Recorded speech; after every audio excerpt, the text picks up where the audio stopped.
When we think of medieval Europe, we generally conjure images of knights jousting, sword fighting, and other fairy tale depictions. Popular culture has heavily influenced the way in which we think about medieval Europe, but we never stop to think about how medieval Europe has influenced popular culture.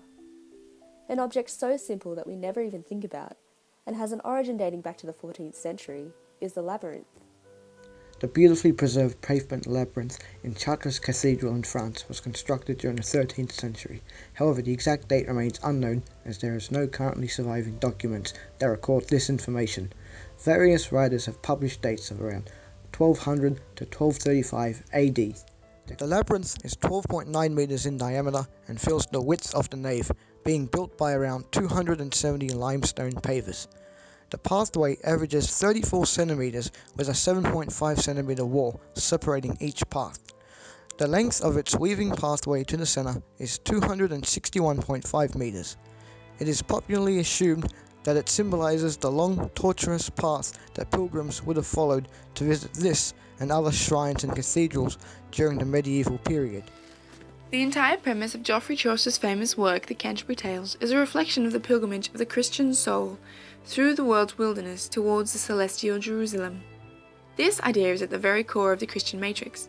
A pilgrimage was a one-way passage through the world, but along the way curiosity might lure the pilgrim.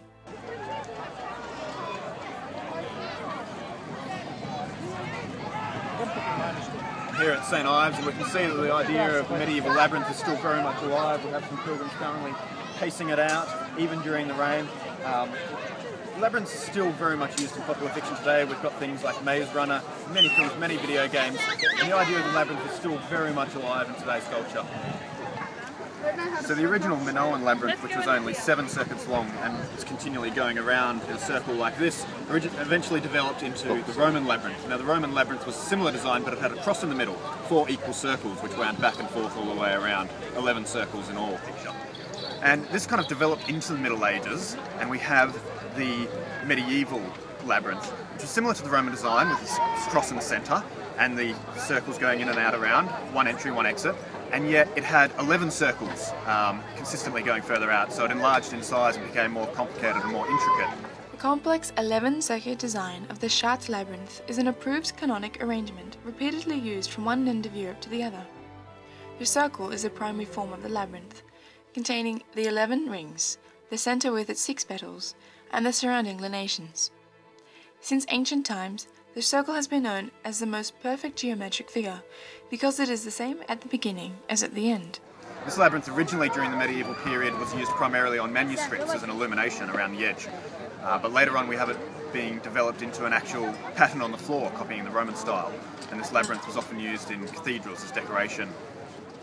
Labyrinths are not to be confused with mazes. The two are markedly different in both design and intent. The objective of a maze is to conceal and lead the person to fail, often trapping them in a dead end. However, the objective of a labyrinth is to guide the person towards the center, ensuring they will succeed. Additionally, mazes are multi-cursal, many paths, while a labyrinth has only one path, unicursal, and it leads inexorably to the center. The construction of Chartres Cathedral represents a very special window in time when great learning was still associated with religious intent.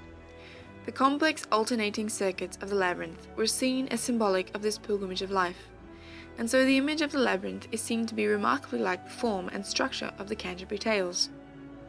It has a beginning, a middle, and an end, was a pilgrimage to the heavenly Jerusalem, as well as an elaborate structure with many turnabouts that eventually arrived at its final destination.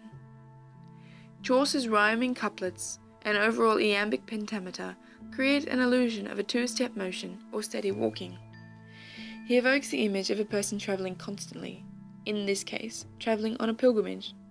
Thus, Chaucer's Canterbury Tales are in labyrinthine form, and the two find affiliation in their construction and overall meaning. In stone and glass, in art and iconography, it represents the highest theological and philosophical aspirations of the Middle Ages.